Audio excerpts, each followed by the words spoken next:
Welcome to another episode of Wits and Weights. Today we're digging into shifting your mindset to achieve self mastery and live your best life through things like identity, habits, productivity, and of course, as always on this show, how those tie back to fitness and health. My guest is Monica Ricci. Monica has been facilitating positive change for over 20 years. She founded Catalyst Organizing LLC in 1998, working with individuals, business owners, and business teams to help clarify priorities, achieve goals, create organization, and improve productivity. In the world of productivity, Monica has been an author, blogger, speaker, radio host, and frequent TV guest on many local morning shows, as well as Fox and Friends, CNN.com, and HGTV. Today, she uses her experience and talents to facilitate positive change and transformation through coaching, speaking, and social media. Monica lives a nomadic life, coaching via Zoom while traveling the country. And when she isn't moving to a new city, she enjoys strength training, cycling, baseball, rock and roll, and high quality butter. Yum. Monica, I'm so glad you can come on the show. How are you? Oh my gosh. Thank you so much for having me, Philip. I'm great. I am in Connecticut at the moment, as I mentioned, or as you mentioned. I live this beautiful nomadic adventure. So I happen to be on the northeast part of my road tour, and it is really lovely being here.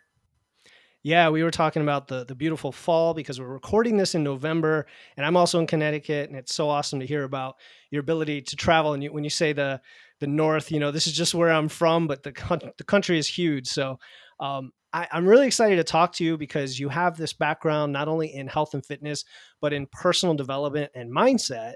And so, what is your personal story and how you got interested in the type of coaching you do today?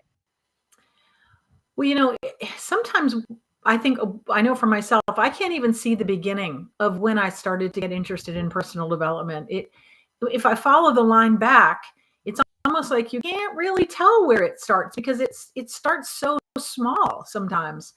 But I've really been hitting it hard I would say probably the last 10 or 15 years in just really exploring opportunities to learn, to grow, to take advantage of the resources that are out there that help us do things like cultivate our own self-mastery in terms of coaching and courses and books and all the things we hear about the people you surround yourself with.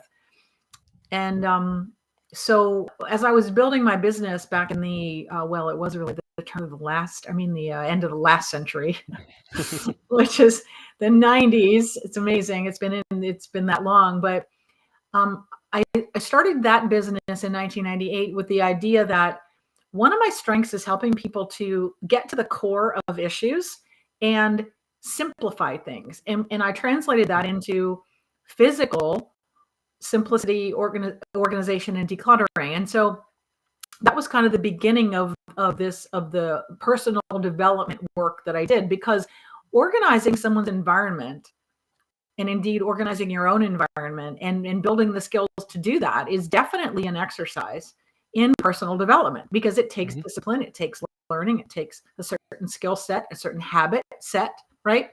I never connected really to personal development way back then.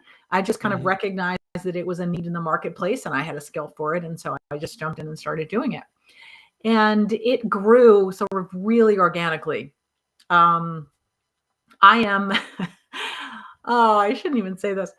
I am that business owner who never had a business plan or never had a plan at all. I just kind of leaped right in and literally never did a day of marketing in my whole life, in my whole career for 20 years. I just didn't. And in some ways, I think that's great. And that says, hey, you're onto something, right? If you don't need to put your energy in that People direction. come to you, sure, yeah. Right. And it really did.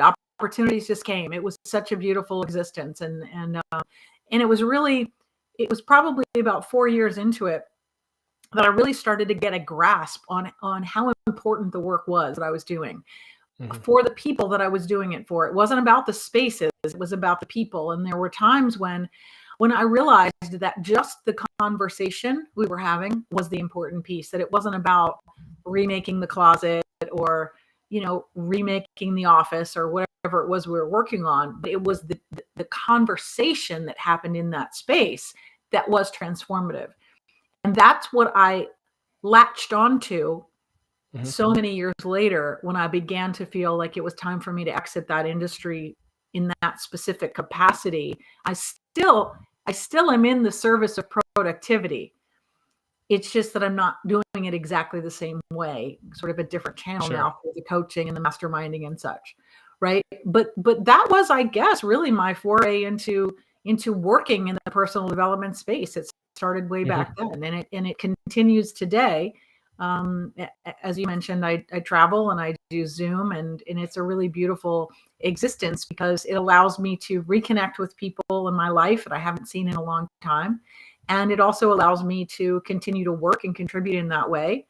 And it allows me to see places I've never seen before and meet people I've never met.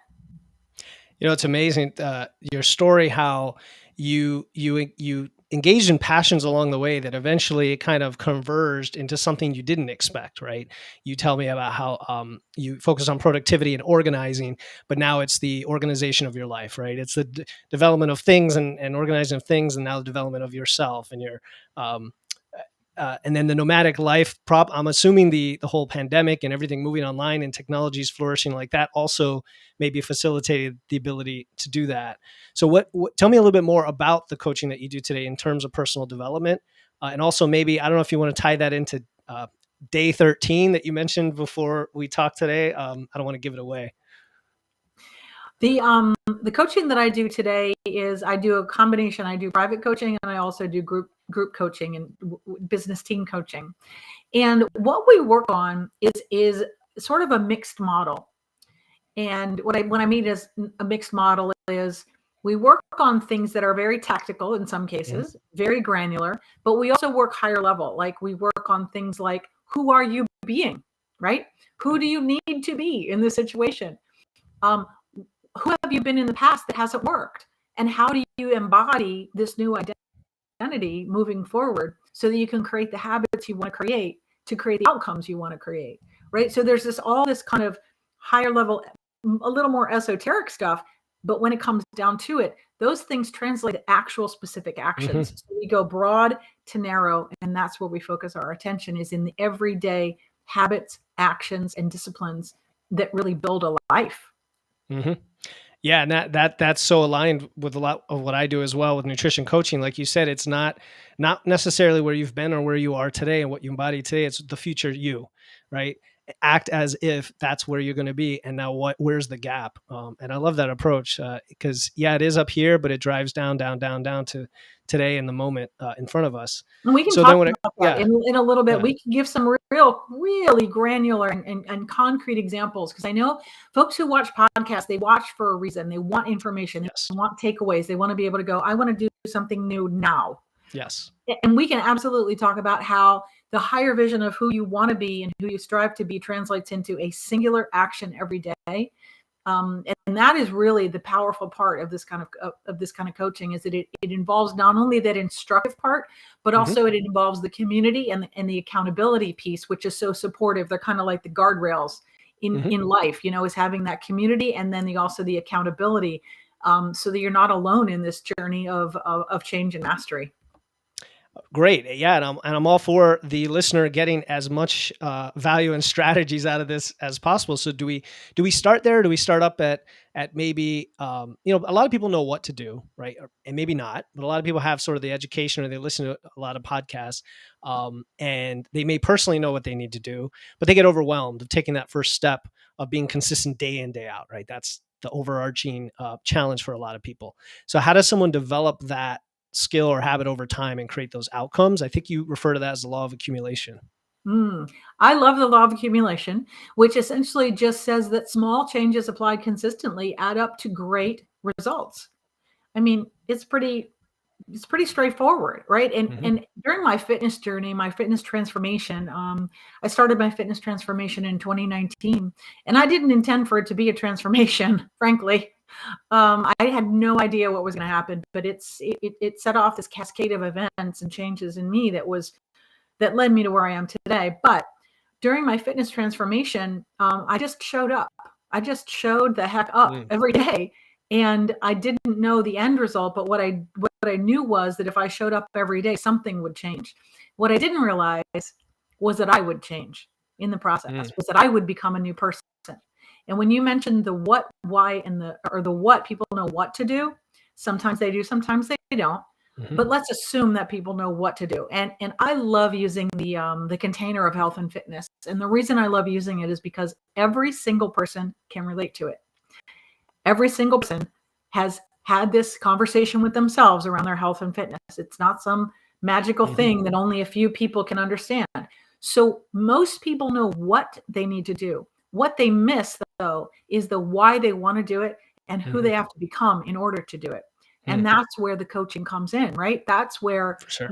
you dig a little deeper. Because the thing is, and I have said this in speaking engagements, I can remember it was probably, God, I don't know, mid 2000s. And I was speaking to a group of Army wives at a base called, I want to say it was Fort Thomas, Georgia. And I actually have video of this piece of my presentation. We were talking about this exact thing. And I said, information is just information. Unless you apply it, it means nothing.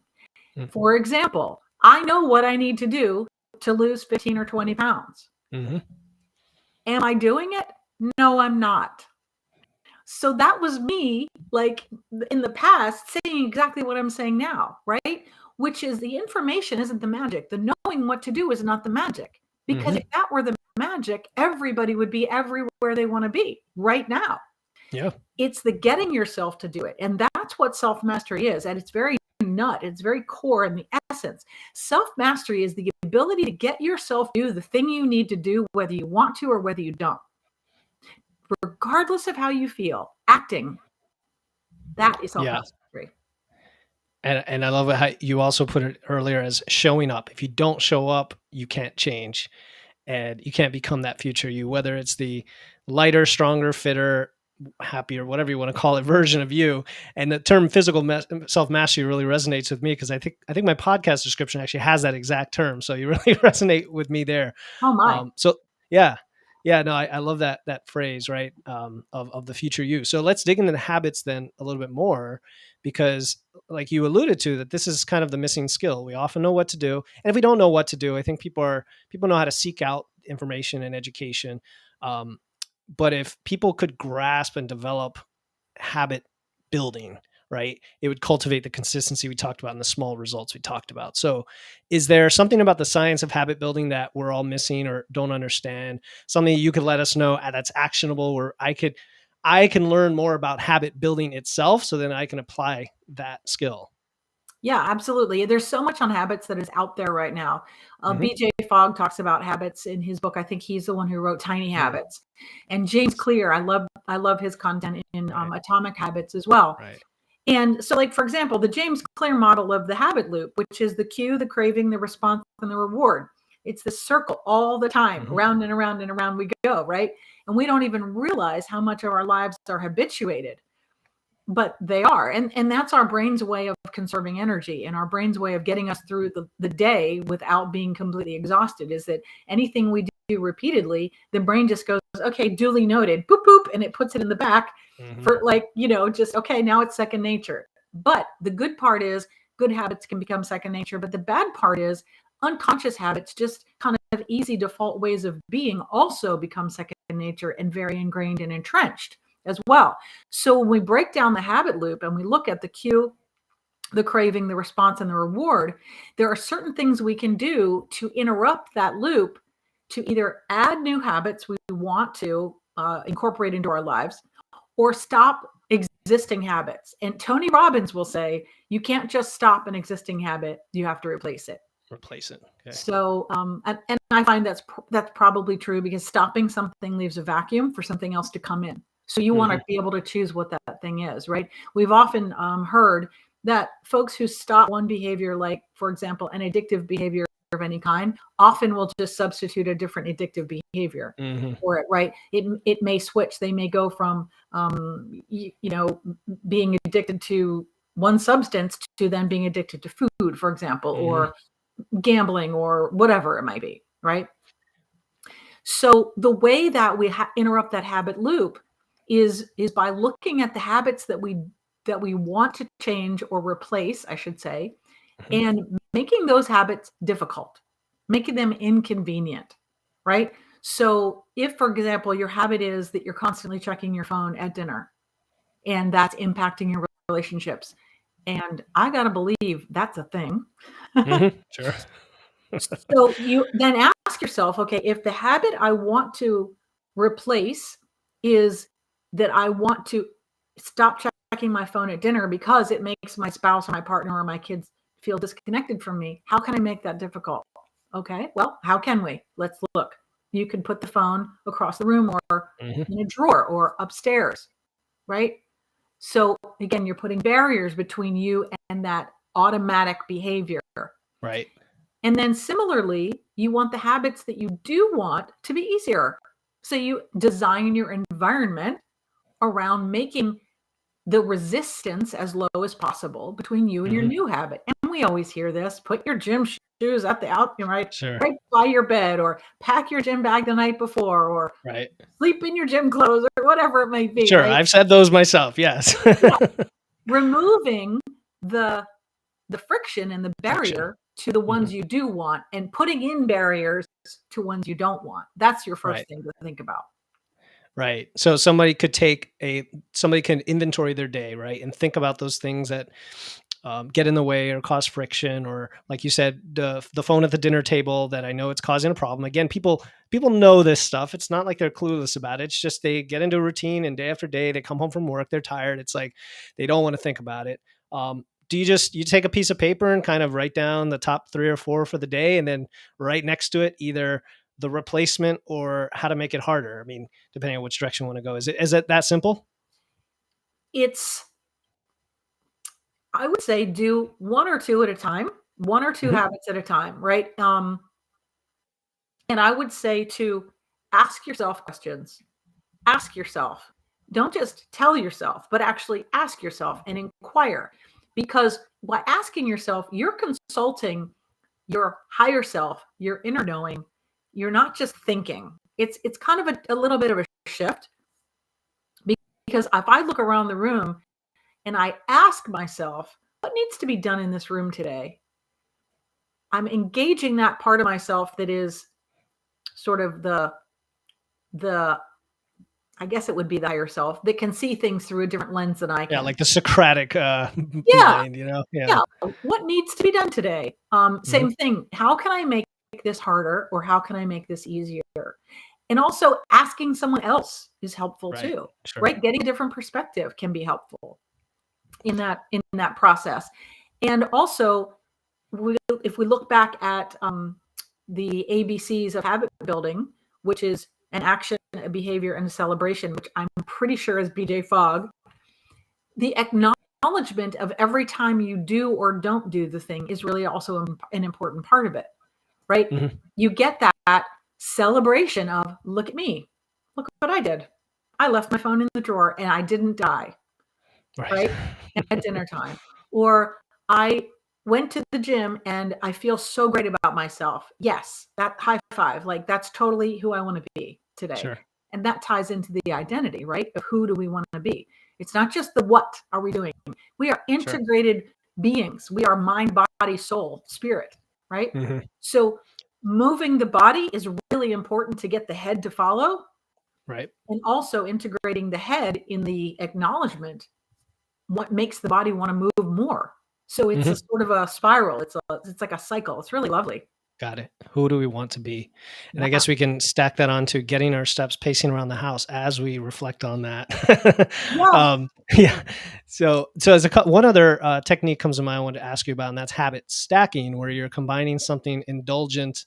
It may not be the best habit in and of itself, but you're combining it with a good habit. Like the common example is like watching Netflix while you walk on the treadmill or something. What do you think of that concept?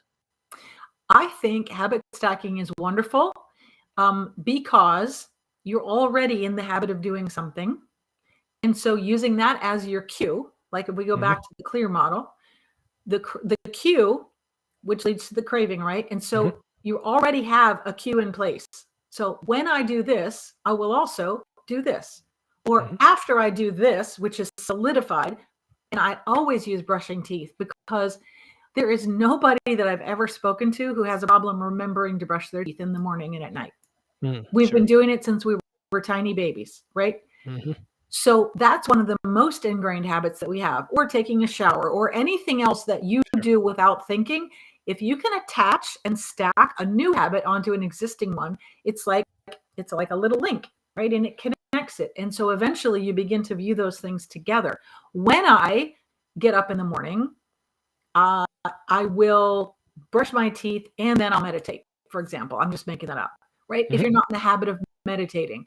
Because otherwise, what you do is you try to squeeze meditating in somewhere during the day when you have time. But when you Right. attach it to something you're already doing, you're carving out a little piece of time for it. And then it Hmm. happens every day at the same time.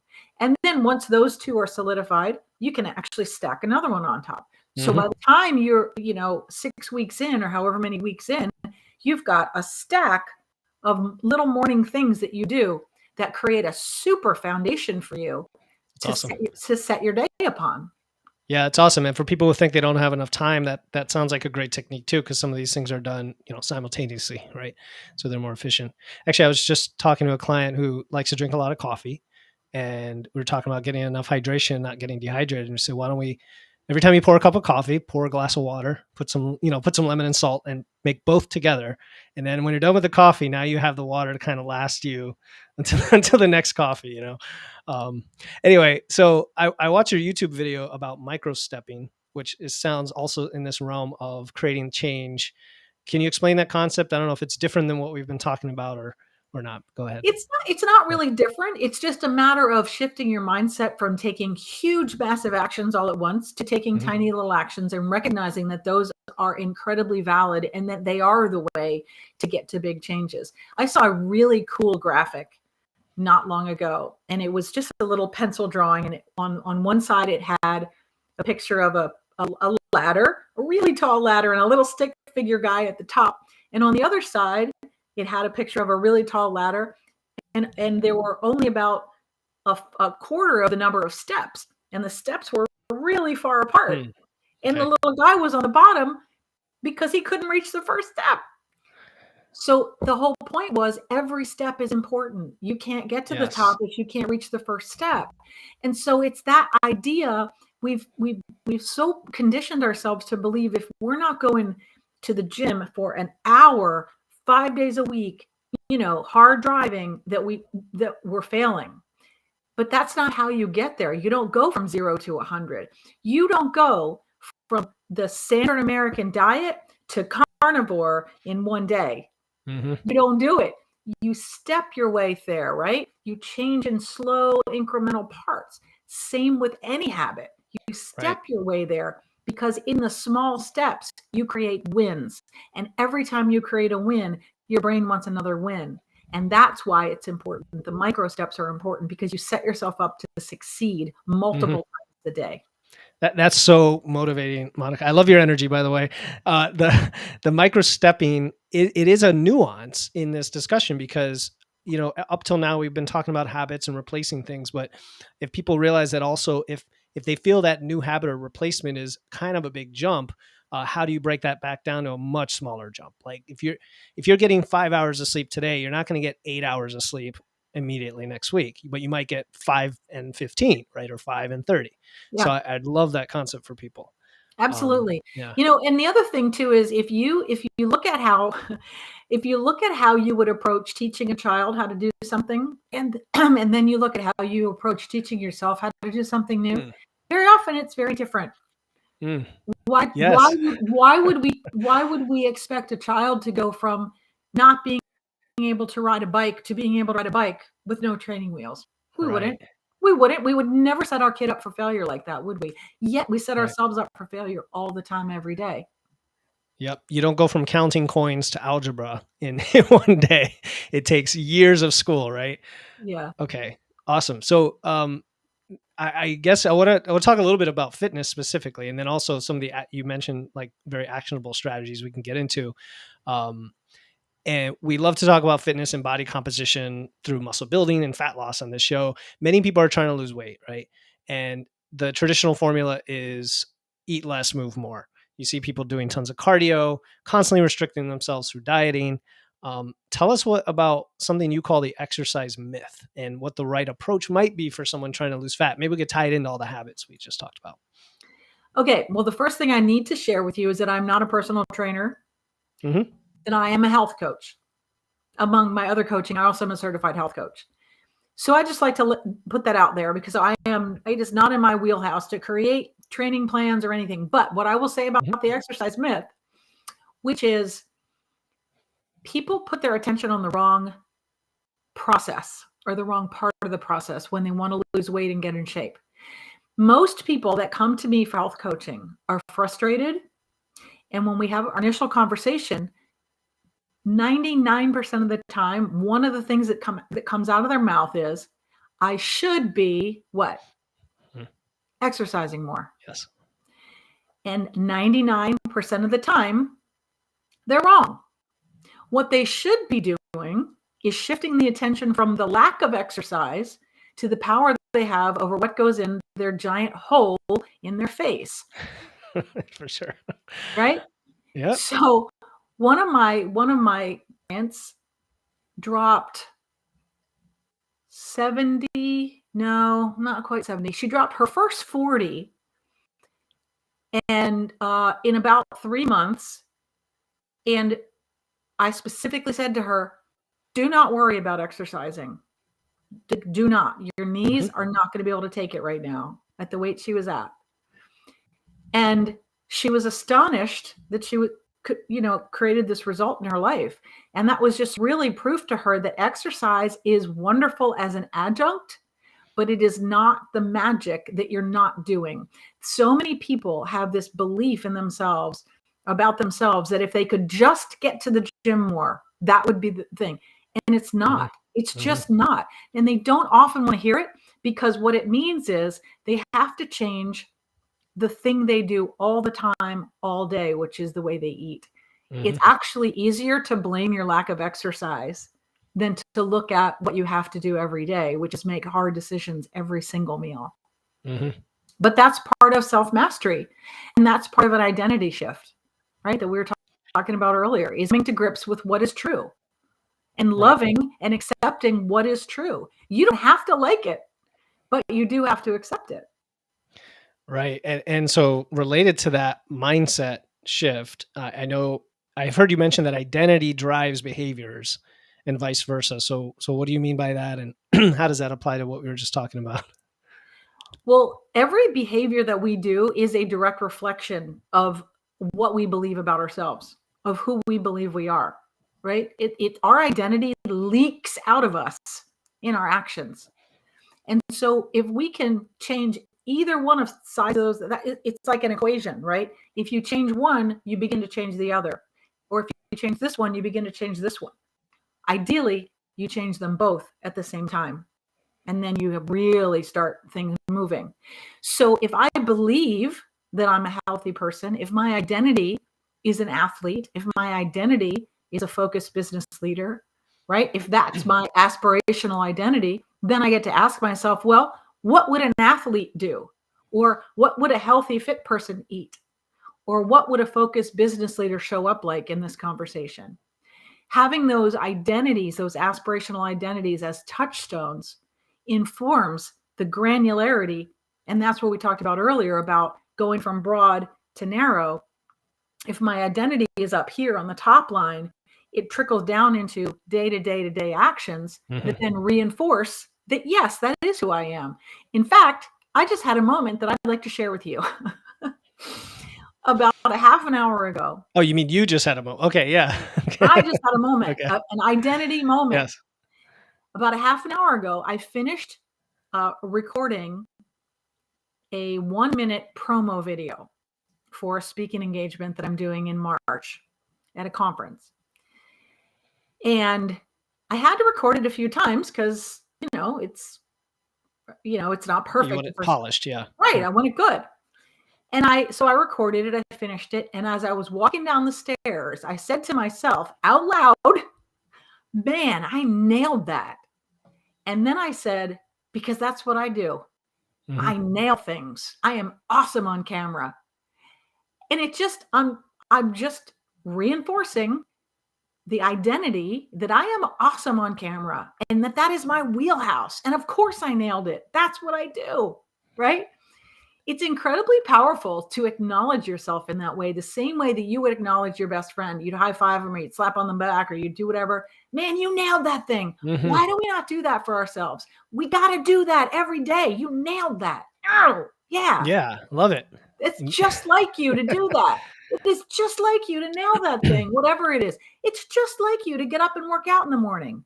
It's just like you to choose this incredibly healthy meal and really enjoy it. Like, that's who you are. Yeah. That's how behavior and identity swirl together. One reinforces the other. Yeah, I love that. And it's a form of visualization, but it's very powerful, right? Because then it leads to you saying, okay, what do I need to do to get there? And I know when I work with clients, we talk about a vision for the future. What do you look like in a year? One of my clients said, I'm going to be devastatingly gorgeous. Next year I'm going to be devastatingly gorgeous. I'm like, that's what we're going to do then. That's what you are. And we just need to close the gap to get there. I love that. So Yeah.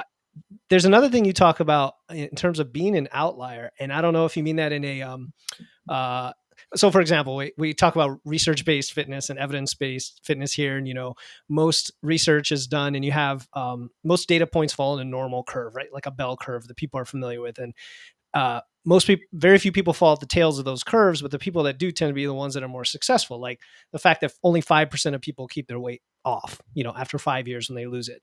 And so almost being weird in that sense or being an outlier is often a good thing, I would say. And you talk about the courage to be an outlier. So I'd love to hear your perspective on that. Well, as of today, let's just say almost 90% of the American population is metabolically unhealthy. Mm-hmm. That is some scary stuff. So if you don't want to go down that road, you got to do something different than the vast majority of people are doing, which will make you an outlier. And that's all well and good on paper. Mm-hmm. But what does that look like day to day? That's where the coaching comes in. That's where the understanding that if you want something different, you got to do something different. And when it becomes difficult to do is the most important time to do it. Mm. That's where you show up as an outlier socially. We have got to, as individuals, embrace the fact that no one is responsible for us but us, and that it is up to us to protect what we want for our lives, because no one else will protect it like we will. If I go to a social situation, whatever it is, we have in November, what do we have coming up? Yep. The holidays. Yep. Holidays, right? So many people are going to show up at holiday parties, whether it's office parties, friends, neighbors, whatever. There are going to be a group of people who go with the flow and who use the excuse, it's the holidays. I didn't want to be rude. I got to have a cocktail. I got to this. I couldn't turn down. I couldn't. I had to, as if someone else is in control of their actions. Yep. And then there's a group of people who will say internally, I can come here and I can choose to only eat the shrimp and the sausage and the egg, the deviled eggs, and I can have a Diet Coke or a seltzer water or half a glass of wine instead of 3 glasses. I choose to have this. Yes. I choose to have these things. And the reason that I choose to have these things is in service of my future self, who I love. And I love my future self more than I love what anyone at this gathering thinks of me. That's it right there. That's it. Yep. I love my future self and my present self more than what anyone else thinks of me. Yep. If you can embrace and hold that in your hand and your heart and your mind and your soul and your spirit, becoming an outlier and doing something that is different, strange, or unfamiliar to other people is a piece of cake. And that's often what, if you are doing the right thing, it does make you an outlier, doesn't it? I mean, there's so much pressure from friends, society, family, social media, And usually the norm is not what you have to be doing, and what you have to be doing is hard, as you said. It's Mhm. hard. And there's kind of a converse to that, that's maybe all just as insidious. You were talking about the going to a social outing or a holiday party, and it's saying that let's say you're on a diet and you tell yourself, I can't, I can't, I can't. That's almost the same thing, right? As opposed to saying, I choose not to. Mhm. That's just what I was thinking of. Yeah, that's great advice, Monica. Well, I love this whole conversation, Philip, about balance. And so there's this thing that I use in my coaching, and I learned it through the heroic coaching program that I'm in now, and I rely on it so heavily almost every day. And it's what Aristotle calls the golden mean, Mm, and or the virtuous mean, and it's being in the middle. So there's the idea of extremes on each side, which is I can't, right? mhm, And then over here is I can or I will do whatever I want. And but then there's the middle, which is I choose. mm, So I can do whatever I want. I choose to do whatever I choose. So if I choose to abstain, that's great. But if I choose to have a slice of cheesecake, that's great too. mhm. As long as I'm choosing it, as long as I am mindfully, deliberately choosing it. And then along with choosing it comes the ability to say, I chose that. I Right. will not feel bad about choosing it. I will not punish myself. I will not beat myself up. I will not go down this road. Because when we go down that road, it's because we didn't choose it. It's because we fell into it as a victim, Mhm. right? Yeah, yeah, for sure. No, I love that balance. And I was thinking of, hedonism on one side, and what's the opposite? Asceticism, or restriction on the other side, right? Mhm. What about something else came to mind there with regarding to choosing? Oh, so a lot of people have a trouble choosing in the moment. I think that's a struggle that people face when they're especially dealing with ingrained habits related to food and their relationship with food. And if they went to a party like that, just being thrown into the party and say, now go make choices may be difficult for somebody who has struggled with this their whole life. Is there a pre-planning that goes on to kind of develop the habit of knowing that you can choose, if that makes sense? Yeah. Absolutely. So there's this thing, again, I'm referring back to the heroic coaching program that I'm in right now, which is about to wrap up. So that'll be another fun certification that I'll have under my belt. But there's this thing that we talk about in heroic, which is it's a 4-letter acronym called WHOOP. Okay. Whoop. And it All is right. WOOP. And this is Mhm. exactly what you can do to prepare for almost anything, whether it's a project or whether it's just going to a holiday party. W is what is the outcome, right? What do we want the outcome to be? Well, I want the outcome to be that I'm going to feel great after I leave this party and not feel like I've completely abandoned myself. Okay, great. What is the first O is Oh, actually, sorry. W is what? O is the outcome. What is the Okay. wish? What is the wish? That I want to do this party and feel great.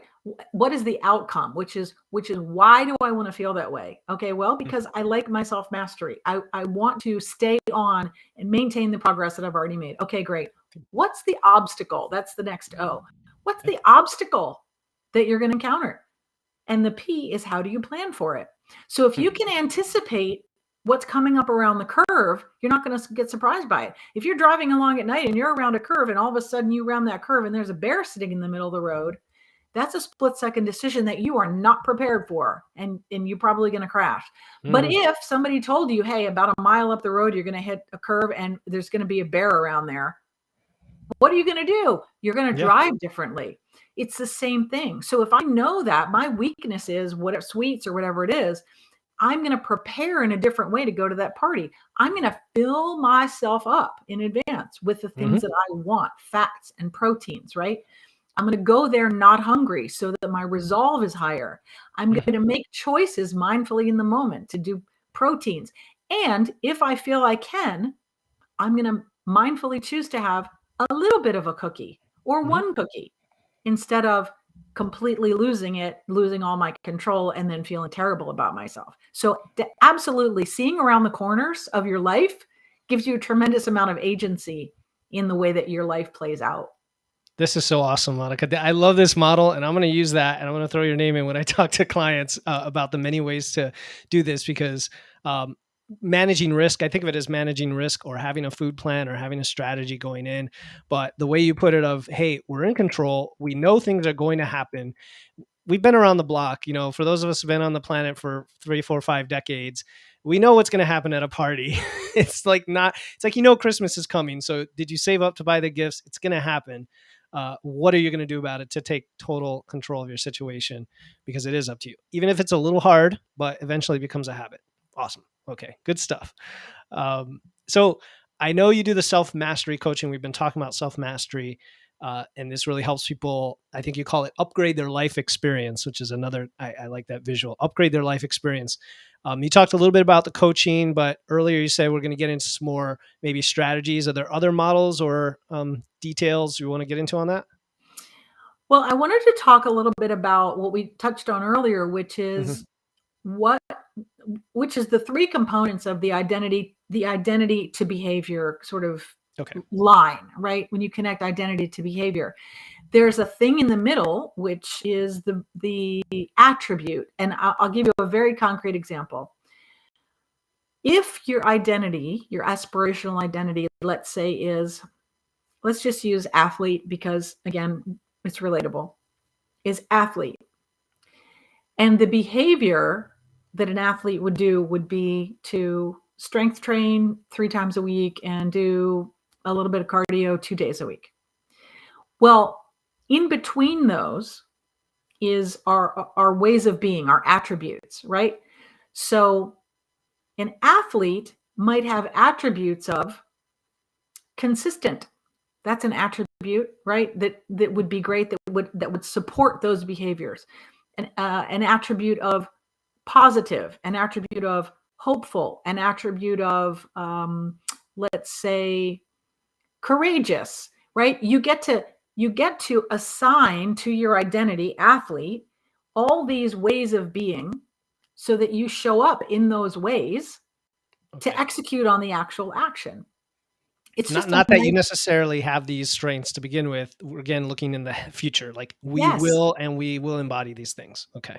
Yes, but Yes. here's the thing. We get to embody, we get to have any attribute we want just Okay. by claiming it. Today, I will be calm. Today, this morning, I will be strong. That's one of my attributes that I select every day because under my identity of athlete, strong, consistent, disciplined. Those are attributes which lend themselves to supporting the execution of the strength training, the cardio, the whatever it's going to be, the bicycling or whatever, right? So I wish I could remember who said, assume a virtue and it is yours. If I say to myself, today I am strong, confident, disciplined, that's what I'm going to embody today. That's who I want to be today. That helps me to remember why I'm even in this endeavor of self mastery, right? Am I being strong right now? Am I being disciplined? Am I being consistent? Or Mm. because those things are a tangible way to embody the identity of an athlete, for example. Hmm. And then they translate down to, well, what would a consistent, strong, disciplined athlete do right now? Get out of bed. Hmm. Hmm. Right? I have this conversation with myself almost like every morning. Yeah. What would a courageous champion do right now, even though it's warm in this bed? Right. Courageous champion would get up right now. Why? Why would she get up? Because she's committed to being courageous champion. For who? For herself. Okay. Wow. Yeah, I love that. The, the Yeah, I self love that. the conversations we have with ourselves are the very most important ones. Yeah, and we have total control over them, right? Yeah, I mean, I don't know if it was the Stoic philosophers or Mother Teresa or somebody who said out like, no matter how bad everything is around you, like the one thing you control is what's in your mind, right? It's your thoughts. Uh, absolutely. And you know what's interesting that you said the Stoic philosophers because I keep referring to this coaching program that I'm about wrapped up with, and it is based on Stoic philosophy and modern science. okay. So Yeah, I so love this. Yeah. James Clear and Mark Divine and David Goggins and all these kind of modern heroes Yep. combined with Aristotle and Socrates and Epictetus and Seneca. Epictetus, yeah, Marcus Aurelius, all those Yeah. guys. Good stuff. Yeah, I love Stoicism. It's great. I mean, if anything is worth inspiring you, to think about how to take control and be in the moment. What you're talking about, it's that. So we've covered a lot of this. Is there anything else related to creating these significant shifts in mindset that come to mind that we haven't discussed?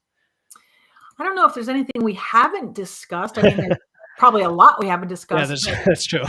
in what we wanted to cover today, I think we have been covered. But I Cool. think if you were asking me for closing remarks, I would say that today, and indeed not today even, but in this moment is the only place that you have any influence over your future. Hmm. In this moment, and every choice you make in this moment gets you closer to or farther away from the person that you want to be. And that's a really great reminder to kind of carry with you during the day. In this moment, and today's a new day. Don't worry about Mhm. what happened in the past. Let's do it. Let's get up and make it happen. Yeah. Awesome. Thank you so much. Well, Monica, where can people learn about all this great information and you and your work? Well, Twitter is my social media boyfriend, and I am at Monica Ricci on there. Okay. And Instagram, I am at Remaking Monica. And so I would love to connect with anyone who wants to reach out. Awesome. So I'll include that information in the show notes when the episode comes out, and people can go click on that. It was awesome having you on. I love talking all this mindset. You inspired me. It's great because now I'm going to be thinking about these things, and my clients and everyone listening. Thanks again for coming on the show, Monica. It was a pleasure to be here. Thank you, Philip.